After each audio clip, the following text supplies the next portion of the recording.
A party political broadcast.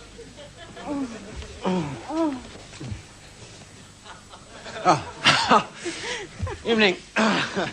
Right, Minister of Trade.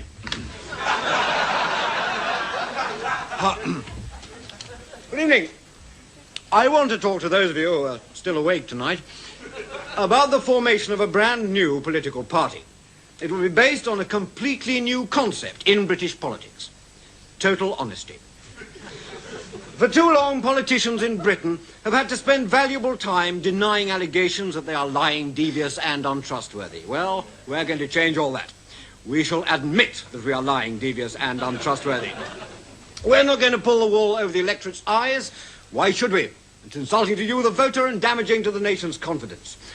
I assure you here and now that if any of our candidates have imperfections or liabilities of any kind, we shall be the first to admit it.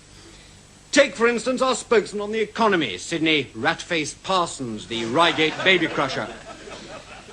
We admit that Sydney is an ex-East End gangster with a reputation for appalling acts of random violence. We admit he's an extortionist, and we admit he once sold his grandmother to white slave traders rather than pay for a television license.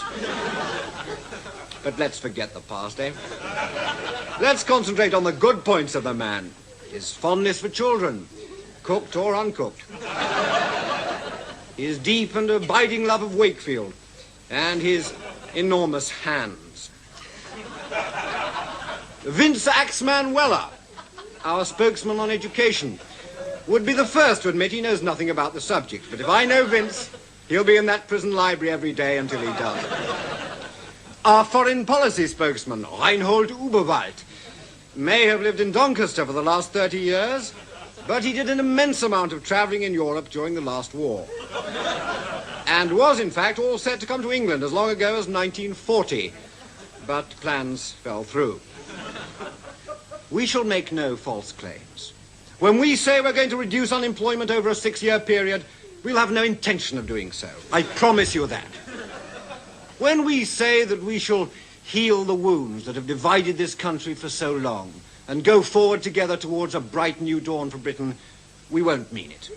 Honestly. So if you can't make up your mind whether to vote Labour, Conservative, SDP, Liberal, or just saw your head off and jump in the river, remember there is an alternative. The Total Honesty Party. The party you know are lying. That was a party political broadcast on behalf of the Total Honesty Party. No, it wasn't. Yes, it was. No, it wasn't. Yes, it was. No, it wasn't. Yes, it was. It was. Yes, it was. It was. Yes, it was. It was. It definitely was.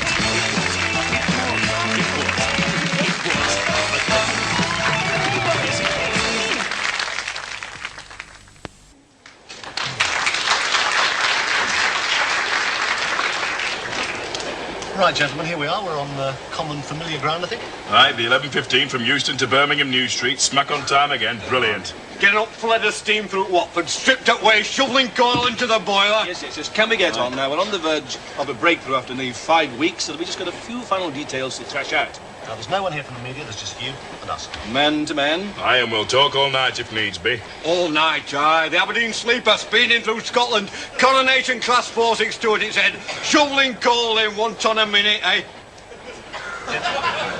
It's quite simple. You get 3% with some sort of understanding on productivity.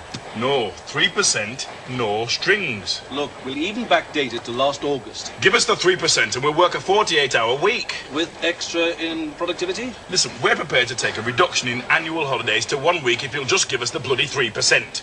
We'll even provide our own shovels. Can you guarantee that these extra weeks will actually provide extra productivity? I'll tell you what we'll do, right? We'll get our wives and girlfriends to run the buffet selling home cooking. We'll dress them up as bunny girls to provide an eat-in-your-seat service and all for free. That would mean they eat while they drive. That would be Proven productivity, yes. Hang about. Now, I reckon from just my family and relations, I could rustle up 9 or 10 kids. Now, from all the ASLEF members, you're talking about 150, 200,000 kids. We could use them to decoat boilers. Polished brasses, we could even stuff young uns up chimney, and to hell with Lord Shaftesbury. Would that increase output?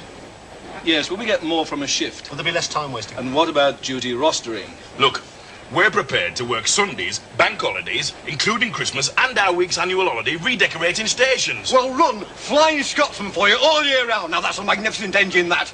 Thundering over at points, clackety-clack, smoke belching out of funnels, eh? We'll rebuild new rolling stock out of empty beer cans. We'll bite the coal out to save wear and tear on shovels. We'll reopen... Sorry, you'll reopen what? This is not funny. I know.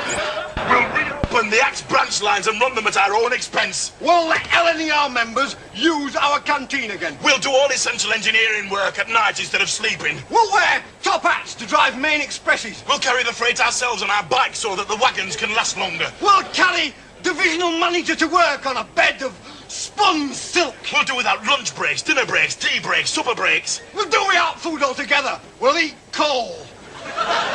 No pensions, no retirements. We'll work till we drop. Longer if we have to. We'll even take a 4% reduction in our wages, the money to go into a special holiday fund for the British Rail chairman. Let's just recap. You're prepared to work a 48-hour working week. Aye. You'll have 1 week's holiday, which you'll work through. You'll also work weekends, bank holidays, and Christmas Day. You'll build rolling stock out of lager cans. You'll reopen branch lines. You'll work all through the night with your families if necessary. You'll take no breaks. You'll take no pensions and no retirement. And children and wives will work whenever necessary for free. And 4% of your agreed wage will be deducted at source and paid into a special holiday fund for the chairman of British Rail. That's Aye. right, fair enough. Sounds all right to me, lad. Aye. Right. Aye.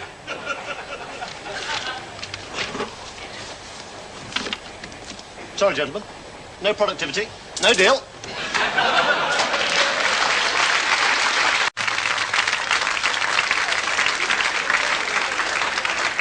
Good evening.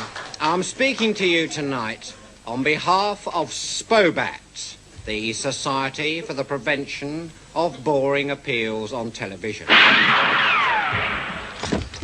If you'd like to hear more about the activities of SPOBAT, write now to SPOBAT, care of SOGAT, Nat Sober House, ACAS 191Z4. Now it's time to beat your brains out.